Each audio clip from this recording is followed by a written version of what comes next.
അജയ് കുമാർ റെഡ്ഡി എന്ന Indian cricket team ക്യാപ്റ്റനെ അറിയാമോ? Ajay Kumar Reddy Indian cricket ടീമിന്റെ ക്യാപ്റ്റനാണ്. വിശ്വാസം വരുന്നില്ലല്ലേ? 2016 ഏഷ്യ കപ്പും 2017 T20 ലോകകപ്പും 2018 ഏകദിന ലോകകപ്പ് നേടിയ ഇന്ത്യൻ ടീമിന്റെ ക്യാപ്റ്റനായിരുന്നു അജയ് കുമാർ റെഡ്ഡി എന്ന ആന്ധ്രാപ്രദേശുകാരൻ. കാഴ്ചയില്ലാത്തവരുടെ ക്രിക്കറ്റ് ടീമിന് വേണ്ടിയാണ് അജയ് കുമാർ റെഡ്ഡി ഈ നേട്ടങ്ങളൊക്കെ സ്വന്തമാക്കിയത്. ആന്ധ്രയിലെ ഗുണ്ടൂരിലെ മാർച്ചള എന്ന കൊച്ചു ഗ്രാമത്തിലെ സാധാ കൃഷിക്കാരന്റെ മകനായി ജനിച്ച അജയ് കുമാർ ഇന്ത്യൻ ക്രിക്കറ്റ് ടീമിന്റെ ക്യാപ്റ്റനായി മാറിയ കഥ ആരെയും പ്രചോദിപ്പിക്കുന്ന ഒന്നാണ്. 6-ാം വയസ്സിൽ ക്രിക്കറ്റ് കളി തുടങ്ങിയ അജയ് ഇന്ത്യൻ ക്രിക്കറ്റ് ടീമിൽ എത്തുകയാണ് തന്റെ ആഗ്രഹമെന്ന് കൂട്ടുകാരോട് പറയുമ്പോൾ അവരവനെ കളിയാക്കി ചിരിക്കുമായിരുന്നു.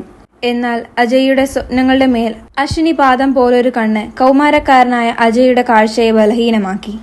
അജയ്യെ ചികിത്സിക്കുന്ന ഡോക്ടറുടെ നിർദ്ദേശപ്രകാരം കാഴ്ചാപരിമിതർക്കുള്ള പ്രത്യേക സ്കൂളായ ലൂതറൻ സ്കൂളിൽ ചേരുന്നതോടെ അജയ് തന്റെ പഴയ സ്വപ്നങ്ങളെ പൊടിതട്ടിയെടുത്തു. 2006 10-ാം ക്ലാസ്സിലെത്തിയപ്പോൾ 6 മീറ്റർ വരെ കാണാൻ കഴിയുന്ന B2 ക്രിക്കറ്റ് ടീമിലേക്ക് അജയ് തിരഞ്ഞെടുക്കപ്പെട്ടു. മുന്നോട്ടുള്ള യാത്രയിൽ അജയ് റെഡ്ഡി എന്ന മനുഷ്യന്റെ കാഴ്ചാപരിധി കുറയുകയും വിജയപരിധി വ്യാപിക്കുകയും ചെയ്യുന്ന കാഴ്ച അമ്പരപ്പോടെ ലോകം കണ്ടുനിന്നു.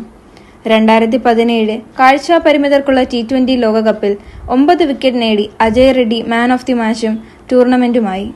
അടുത്ത കൊല്ലം ഇന്ത്യക്കായി ഏകദിന ലോകകപ്പ് നേടുന്ന ക്യാപ്റ്റനായി അജയ് കുമാർ റെഡ്ഡി.